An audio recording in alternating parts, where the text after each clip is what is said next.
I have one, but you have something? With regard to the radio system, have they worked out all the bugs that they had previously in the past on those I believe radios? so. Yeah, okay. This is just an update from what I understand. I believe the city's already had theirs done, and there was some grants that I guess got misplaced through the state. There was 3 counties in Florida that they lost everything, and Okeechobee just happened to be one, which is Sheriff's Department and us. Right. So the state come in and provided all the monies to pay for the radio. Right. Very good. So it's basically just an upgrade. I think they're calling it the SLEERS 2 migration. Good, thank you. Yes, John? So, visited with Kevin about the ozone generators. Okay. And apparently it kind of got lost that he had not heard back from Steve Walker about whether that unit could take the salinity water. But in our conversation, it came out that there are units that you can rent to cool those generators in the summertime. Yes, sir. He was going to look into that, and I just wonder if he was able to find out any more information on that. The last email I'd seen from Steve Walker is he didn't think the supplier is going to go out on a limb and state that their equipment could handle the salinity that we're seeing. But there's 316 stainless steel elsewhere in the county that seems to hold up, and his opinion is this would work fine.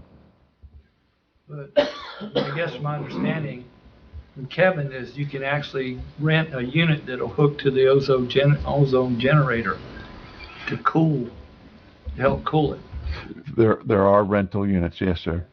And that the 2 units we have now are going to need to be replaced in the near future. Is that correct? I'll check with Kevin and follow up. Yeah. So The ozone generators? yes. Those are the ones that have recently been refurbished, but they are older. So for planning purposes, yes, there should be an idea that we would be replacing them in the future. So it might be either put in new ones that have the cooling capacity or do all this other stuff. Well, we could pursue getting the cooling units. We would just have to make sure that when we replace the ozone generators, whether that's in a couple years, 3 years, whatever, that we would then be able to meet the flow requirements necessary for those new ozone. So the bottom line is you wouldn't buy something except that might have an additional capacity, say like at 125% of our current units, so that if the new ones required more, we could still facilitate that. But in the interim, say for this summer, if it's not ready, yes, we'll look at renting those for this summer. Any other questions? Okay, thank you, James. Mr.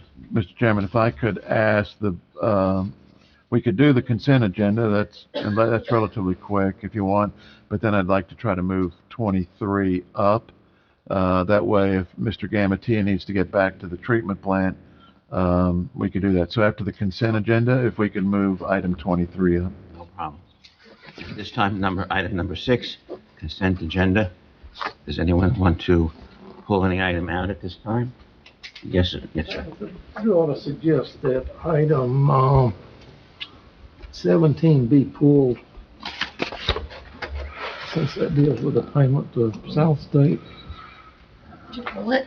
Because there's, for quorum, because I need to abstain. I mean, you need to announce that. Yes. And otherwise, you would just not vote on the consent agenda, and I don't think that looks good. I'm sorry, I'm speaking out of turn. I suggest item number 17 be pulled and dealt with separately. Okay, at this time, as per our attorneys, we're going to pull item number 17, invoice from South State Bank at this time, and consider items number 7 to 16 and 18 to 20 as part of the consent agenda. If there's no other questions about the consent agenda, is there a motion to accept it? So moved. I have a motion by Ms. Anderson, second. Second. by John. All those in favor? Aye. Opposed? Motion carries. This time, we are going to consider item number 17, which is the invoice from South State Bank. Do I have a motion to accept it as a consent agenda? So moved. Second by John. All those in favor? Mr. Chairman, as a point of discussion, Tabitha Trent in the interest is abstaining from voting. Yes. All those in favor? Aye. Opposed? Motion carries. Moving on to item number 23, the RAS pump purchase for Cemetery Road. Okay, Mr. Chairman and board members, we have some RAS pumps that pump the material, but in the treatment plant process, the activated sludge pumps, if you will, they are in non-operating condition. We have some temporary pumps in play. You have before you some quotes for replacing those pumps. None of them match up exactly with what's there at the treatment plant now. All of them will have to require either modifications to the stands or to the piping. We have them from Flight, which is Xylem, Barney's Pumps, and Lift Station Pump and Equipment. It was requested that we go with the Lift Station Pump and Equipment quote of $23,099. Treatment plant staff are comfortable with that vendor and supplier, and the pump that they want to use, a chopper pump. Mr. Gamatia is here to answer any specific questions the board members may have about this quote, if there are any.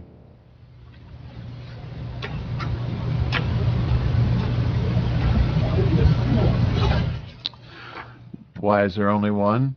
There's three, because none of them are actually a replacement item. And so the idea was, let's try this one, see what's entailed. The next pumps might be easier to install once they try them out. It's a big purchase, and it's not the same pump going in, so it's a trial. We could go ahead and purchase all three if you wanted to. There is a mobile or portable pump that we're using right now as a backup, if you will. You can buy all three right now if you want. I just thought it would be appropriate to try the one and get it in, make sure that it works, and then we could order the other two. Mr. Gamatia is here, and he can voice his opinion on it, but that was the action that we were going to take. Are you good with that, Mr. Gamatia? Yeah. Are you good with just, if we went ahead and requested 3 pumps instead of the 1, do you have any difference of opinion, or? You can step up to the microphone. Kind of what we were looking at, and to basically the same thing John said is, these are a different style of pump. Actually, this will be the first what they call dry pit submersibles we've got in the OUA right now. And this particular pump, we work closely. This company works with maintenance. He works with us. We've known him for years, and he's close. Matter of fact, he lives here in Okeechobee, and any issues, anything like that, he's here. If you look at the package, you'll see the Flight pump, and Flight is probably one of the best pump manufacturers there is. That particular pump has a new technology in it. It actually has a microprocessor in it, and the jury's still out on whether or not that technology, not to get way too far off, but it's a self-reversing pump, which on paper, that's everybody in my business's dream, but they haven't perfected it. And so I'm working with the Flight Corporation right now on trying to get quite a few references of wastewater plants that have had them installed for at least 4 to 5 years, and make contact with the operators there to see how they're operating. That's kind of why we were looking at getting this one, getting it installed. One would work for right now. And like Mr. Hafer said, we do have an emergency backup pump. Hopefully maybe even this week, Flight will get those names back to me, and we can move on with this process to see if that particular pump they spec for us is something we want to do. Just doing this, if it works and I can get assurances from other plants that it works good, that technology would be beneficial to us. But I don't want to put out that kind of money and it run for 6 to 9 months, and then the microprocessor goes out, and then the whole pump's got to come out and either be rebuilt or just thrown away and another pump purchased, or another pump put in its place. So that's kind of why it looks like this, instead of just purchasing all three at the same time. And are these pretty available, that if you decided this was the pump that you wanted, that, what's the, Well, they're not on the shelf. They would, it's at least a 3 to 4 week delivery period. If that answers what you're trying to get. that's the delivery period, so they would be available within that period? After about 3 to 4 weeks. Yes, ma'am. Was it sensitive to lightning with all the electronics on there? Sir? Would it be real sensitive to lightning if with all the electronics? We have a lot of lightning protection out there. Okay. Over the years, we've lost a lot of sensitive equipment, and we have invested a lot of money in lightning protection. Nothing is lightning proof. I don't care what anybody says, nothing can take a direct hit, but we have a lot of surge and lightning protection over the entire site.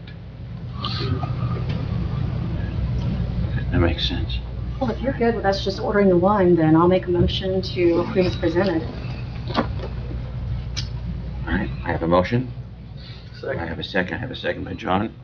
All those in favor? Aye. All opposed? Motion carries. Thank you. Thank you, Dan. Moving down to item agenda number 21, our finance report.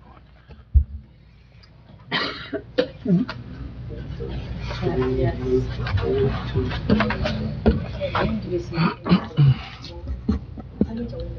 Oh, okay. Sure.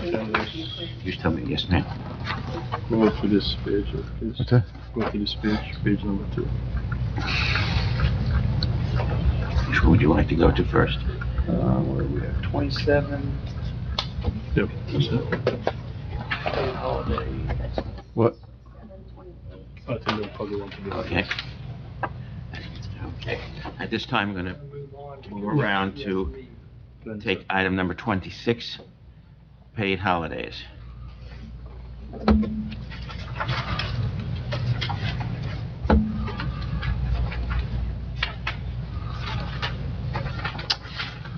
Okay, 26. So, Mr. Chairman, board members, what you have in front of you is a request for consideration of the paid holidays. OUA recognizes the 10 mentioned or shown in the table. I would be remiss to at least allow the idea that one of the paid holidays is on Sunday, and many of our employees do not work on Sunday, so therefore they really don't get recognized for as a paid holiday if they're not working. The current practice is you have to be scheduled to work to receive the recognition or the payment for the holiday. That was a stipulation that was managed many years ago when we went to 4 10-hour days, 3 days off. So the reality of the situation is majority of our employees only really see 9 days. In the Evergreen report, they identified from our peer group that many of the elements received up to 11 days as a paid holiday. So it is staff's request or recommendation for consideration that we might choose 2 other holidays to add to our current 10. What those holidays could be, well, we listed all the federal holidays from ones that we don't recognize, like Martin Luther King, President Day, Juneteenth, and Columbus Day. Or you could choose to add a second personal choice day to what we currently offer, allowing the employees to choose a day of their choice to take off.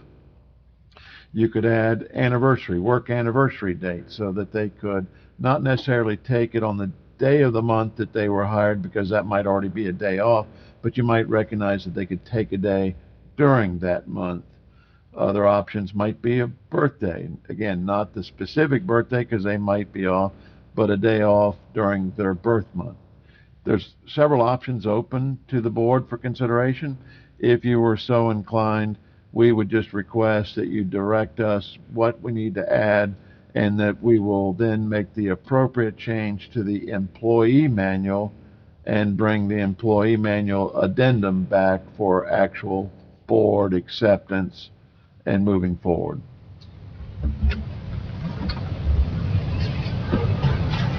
I'm more inclined for the extra personal day if we make a choice. Definitely. Yeah. That solves a lot of problems. That gives them flexibility. Use it whenever they want to. Well, would there be a second choice also? Because that would put us up to, if you forget about, most of our employees do not get to take the benefit of the Easter holiday being on Sunday. Would you want to include a second choice holiday? Yes, it will put us up to 12, but keep in mind the majority of our employees will not see or recognize that Sunday holiday. So we have a personal choice. Is there a consideration for one of the federal holidays? Martin Luther King, Juneteenth, Columbus Day, or anniversary work date, or birthday? What are the employees? Yeah, I was gonna say, if we're looking to add 2 days, why don't we let the employees decide that, which days they want to take? I'm sorry, what was that? The employees decide. If we're looking to offer 2 days, why don't we just give the employees 2 days to just take when they decide to take? So the addition of the personal choice would give them 2 days to choose during the year. That's fine. That'll put us up to 11. And then if we don't think about Easter, it puts us back to around 10. But on paper, we'll have 11 days to choose as a holiday. Is that what the direction is? I believe so. I'll make a motion. A motion by Ms. Trent. Second. Second. Anderson. All those. And Mr. Chairman, just to be true, so what we can bring back, that would be to add a second personal choice day. Correct. Okay. Yes. All those in favor? Aye. Opposed? Motion carries. Okay, so what we'll do is we'll make an amendment to the employee manual and bring that back next month so we can solidify in paper what the policy is. Yes. Okay. Moving on to item agenda number 27, PTO conversion.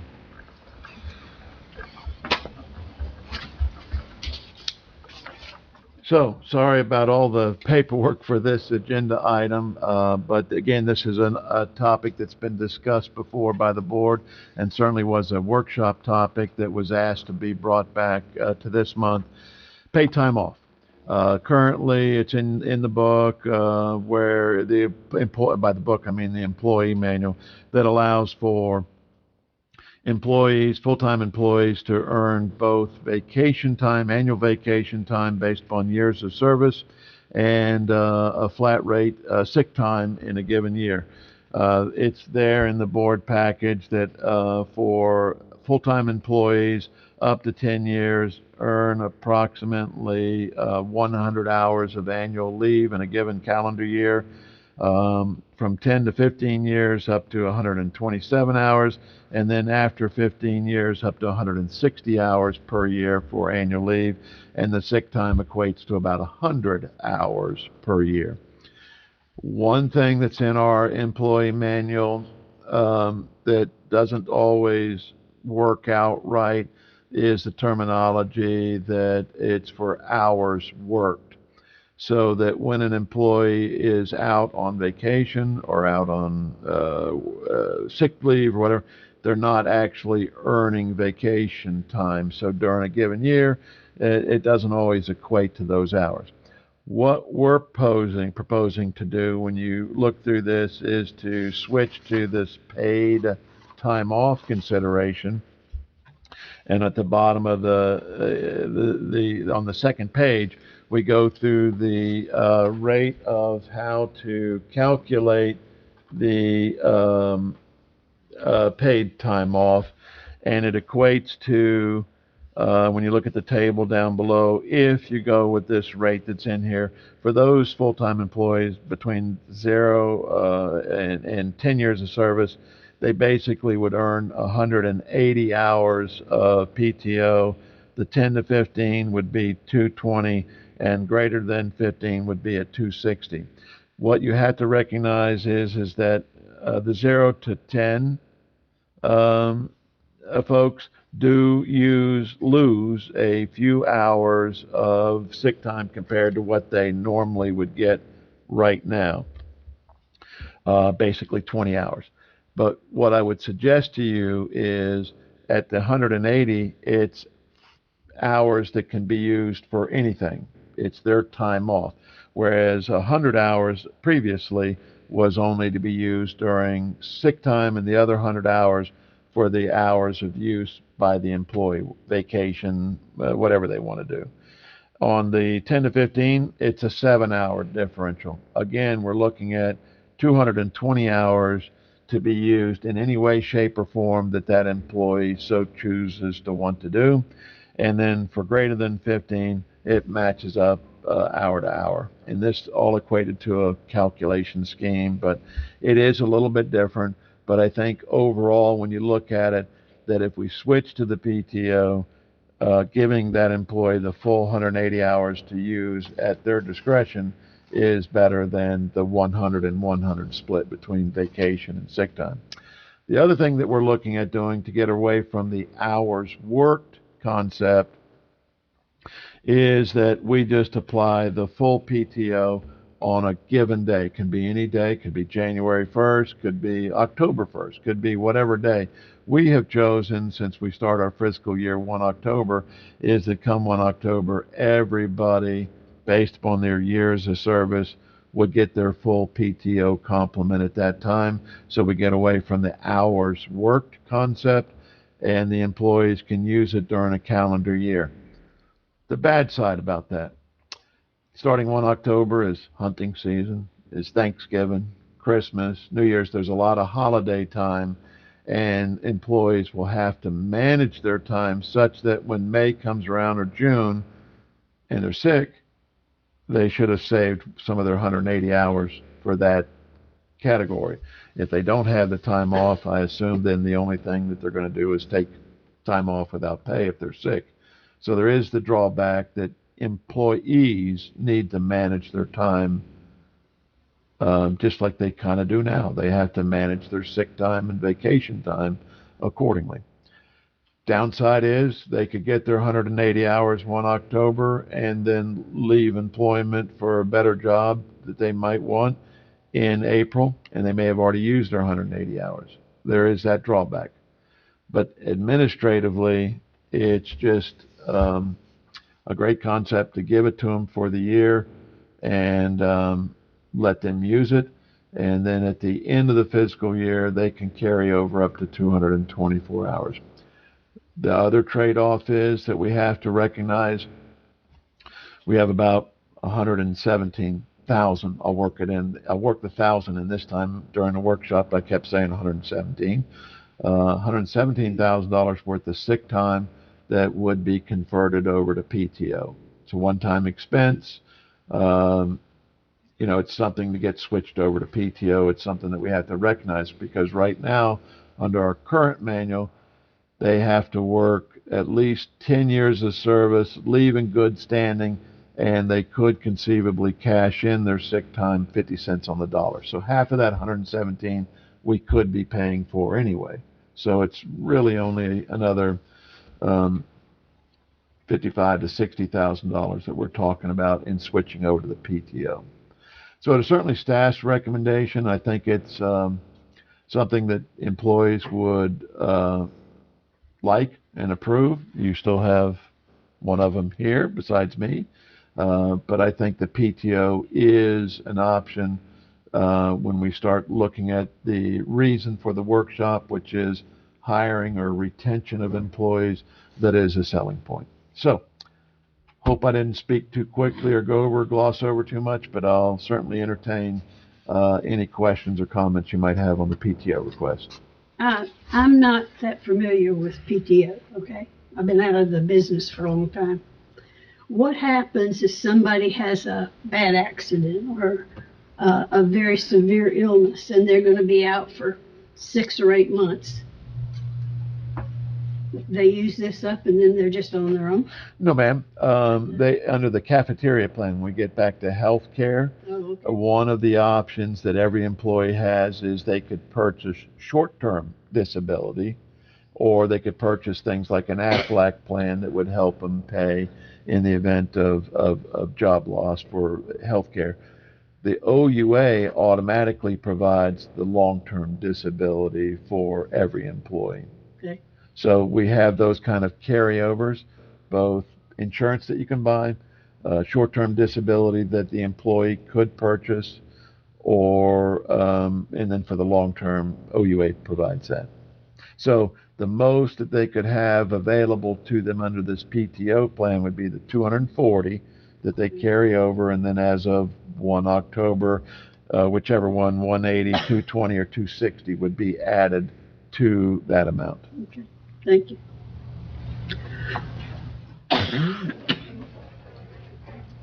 So if the board was so inclined to do this, again, it would be a matter of approving the concept of PTO. You'll still get a second crack at it when we modify, do an amendment to the employee manual, and we'll bring that back next month for actual incorporation into our employee manual. So currently, John, when their anniversary date comes up, they just get a vacation check. Is that correct? The current practice is they earn the vacation based upon hours worked under each pay period. So if you work 40 hours, there's that conversion formula in there. They earn sick time and vacation time basically with each pay period for hours worked. When do they actually collect that? At that point. So it's every paycheck they are earning. Well, let me rephrase it. For vacation, I believe it's every paycheck. I think either the sick time is on a paycheck basis or at the end of the month, but they do it during the pay period. Are you talking about the payout? He's talking accrual of time. Are you talking about the payout? Payout. Okay, I'm sorry. At any time during the year, multiple times, an employee can request a payout of vacation time that is banked. As far as their sick time, they can only get that upon leaving work. 10 years, minimum 10 years of service under good standing. And then they would earn 50 cents on the dollar. Now, we do have a provision, which we would still carry over. If there is an employee that's out, let's say some bad accident, recovery, organ transplant, whatever the case may be. If they run out of time, there is a provision in the employee manual where employees can donate time to that individual. That would still be in effect even under PTO, that if somebody was out of time, one employee can say donate 40 hours to them or whatever they want to give them so that they have a paycheck. That still would be in effect. So under the proposed plan, the only way we pay for it is if they take the day off. They get paid. They can't just collect vacation money when they want it. Like the old- Well, that is certainly a provision right now where they could cash in vacation time. If you're so inclined, I would say that would still be an option under PTO if they wanted to cash it in. Or we don't have to. We really hadn't addressed that. Okay. So they would only be able to cash it in upon termination? No, if they took the time off. Or what about termination when they leave? Some companies will pay that out like you're still an employee. So, yeah, that's what some companies do. That's what my company does. If I have leftover PTO, say my last day is tomorrow and I got 6 days, it actually won't be until that 6 days is up. You just get paid.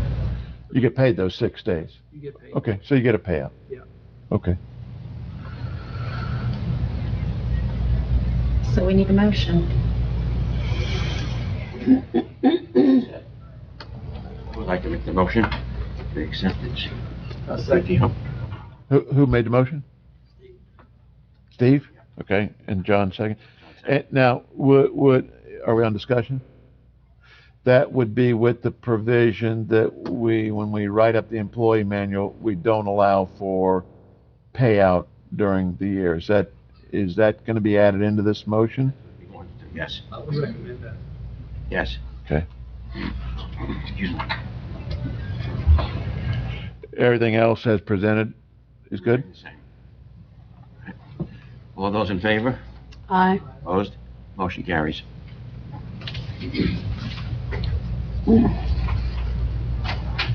Okay, so either one of those, we will do amendments for the employee manual and bring it back next month for incorporation.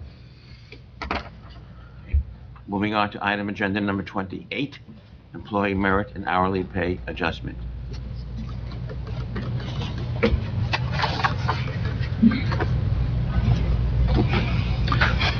Again, Mr. Chairman, board members, this is an item that was brought back from the workshop from last week and certainly been discussed at other previous meetings. In the current board budget, FY24 budget that's been approved, there were two allocations in there, one for a general across-the-board $1 an hour increase to all employees, and that we would implement the merit evaluation and adjustment, which was allocated in the budget up to 2.5% as far as the total merit across the board for everybody. It is staff's certainly recommendation that we move forward with the dollar per hour increase for all staff beginning on the pay week that started with April 12th.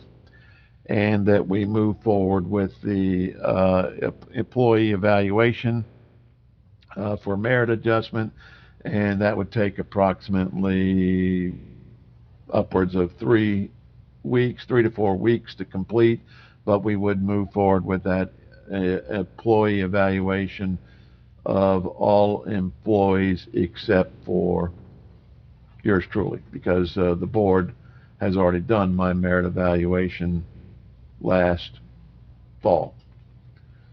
So that's where we're at. That's certainly what we're requesting. We can do that all in one motion or individual motions. The $1 per hour and the merit evaluation for our employees. I'll make a recommendation, or make a motion, I should say, as presented. I have a motion. Do I have a second? I'll second. I have a second by Ms. Anderson. All those in favor? Aye. Opposed? Motion carries. Thank you very much for all our employees. Thank you very much. Do we have any other items that need to be discussed? Let me look at the agenda. Here, it just points up What's that? on this item. That is with John, as far as merit bonus, if you will.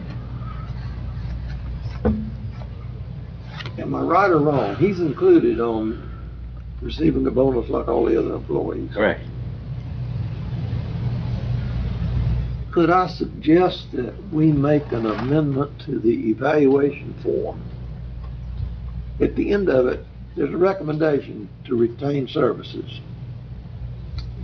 Could we add something in there about a recommendation for entitlement to bonus to that evaluation form? For everyone or just for John? Just for the director. This is on John's Okay, evaluation. just strictly for John, okay. John, I haven't even had a chance to talk to you about this, but I've been thinking about it since all this hubbub came up about